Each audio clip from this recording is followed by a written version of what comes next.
We'll be honest though, the one thing that kind of did scare me about Obama, and Jon Stewart actually pointed this out on the Daily Show, was when he was making his, after he was just inaugurating, he was talking to the American public, his speech to it was basically the same rhetoric that Bush gave, just spoken more eloquently, like, oh, we're going to get all the bad guys, we're going to put some hope back into this country. It was the same rhetoric that Bush gave when he first got in office, and that scared the crap out of me.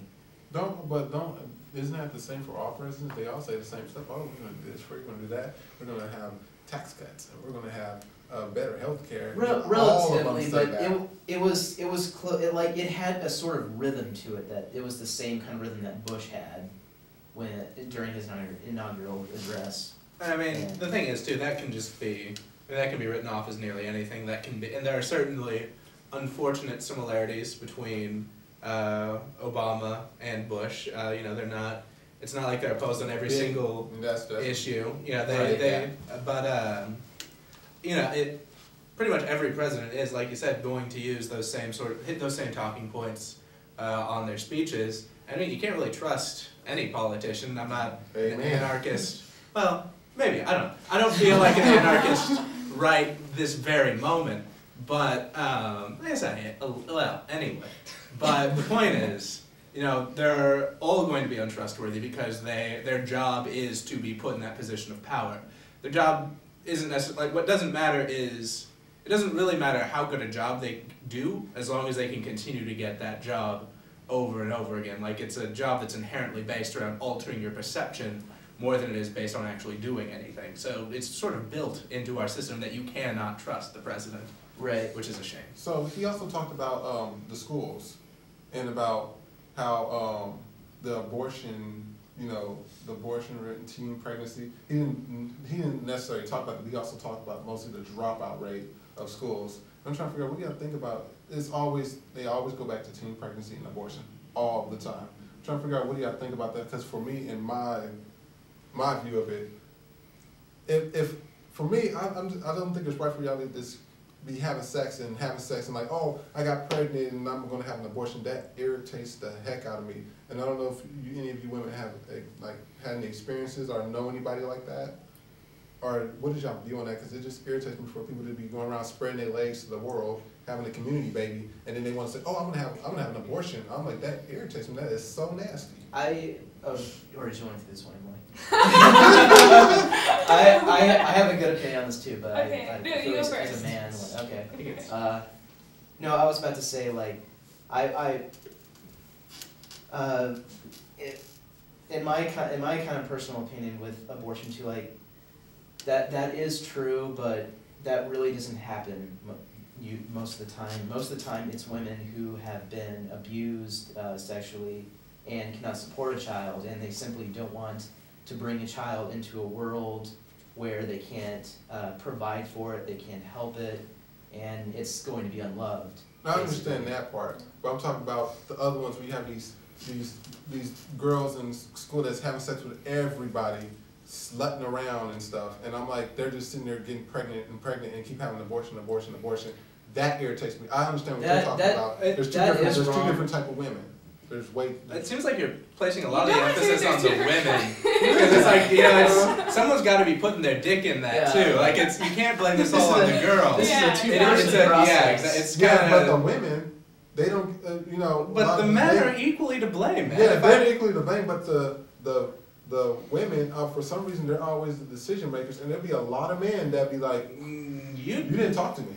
Are you talking about as far as the abortion goes? Yeah. Well, but I mean, the kids brewing in their belly, like it. You shouldn't have been having sex in the first place. Well, neither should the guy. Yeah, either one of y'all. So I guess what I'm saying, it's not. I think they should be stuck with the consequence. I don't think well, but the thing is, then the guy doesn't get any of those consequences. I don't think that, like, the guy can skip out on those consequences a lot more painlessly than the woman can. Technically, the consequences could hurt you in a way too, because that means another human being that you also have to provide for through your taxes.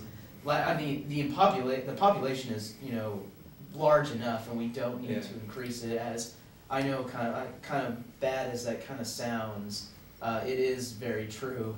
Yeah. Our population is, if you look at the statistics, is really stable. really stable compared to something like China. Yeah. Well, but I mean, regardless, though, I mean, an abortion, I think, would count as a pretty severe consequence in and of itself. It's not like they just stick some cotton candy in your vagina or something. Like, it's an unpleasant process. No one's like, man, I really could go for an abortion right now. Yeah. You're like, oh, farts. There's a thing in my belly. I really don't think these women either are, or at least I don't think they're as, it's a really minimal number, these women who are just like, oh, I get an abortion. It's a really hard process to go through. Like, that's what I was going to say this entire time. Like, I've never known someone who has been nonchalant about abortion. It is a huge life-changing decision. Yeah. And also, like you said, men are to blame too. You can't be like, oh, there are two types of women, whores and not whores. That's horrible, and that dichotomy has existed for hundreds and hundreds of years. And what you have to realize is that actually teen pregnancy has gone down, like, dramatically since the 80s. And teens are actually being more responsible about it. However, I do think that they should continue to be more responsible and contraception should be more widespread. I'm feeling what you're saying. The problem is too, like, I'm sure with these girls who are getting pregnant, like, I'm sure they're also Catholic, which prohibits contraception. So that's also part of the problem too. I'm not dissing on Catholicism.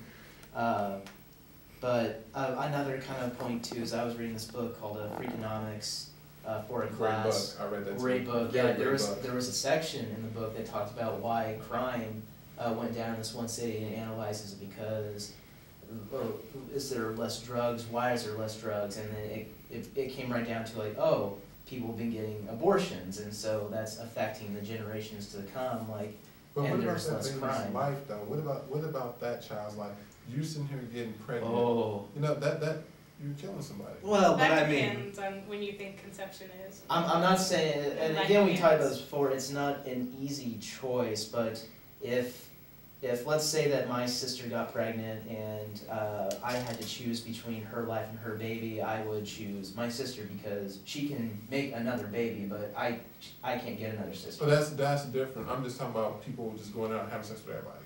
Well, I totally appreciate that, like, guys have a strong opinion on abortion and stuff, but I mean, personally, I've never been pregnant, and we're not going to talk about, like, people I know that have had to go through this, but, like, there's a certain sort of connection that a mother has with a kid that is grown in her own body, like, that, I don't know if guys can understand that or not, but it's not like you can just go out and have abortions, like, it doesn't work like that. Like, once you've lost a baby, you felt like you've lost something. It's not like it's just.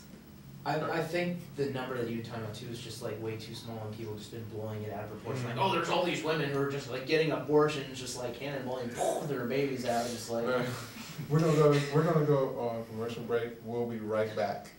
Welcome back to The Real Deal. We are back. We're gonna be talking about video games today. I'm really excited about it. It's one of my favorite things to play. It's one of my favorite. It's also the big new entertainment. It's actually beating movies and music. And it's really shocking people because now a lot of people are trying to get into the gaming industry.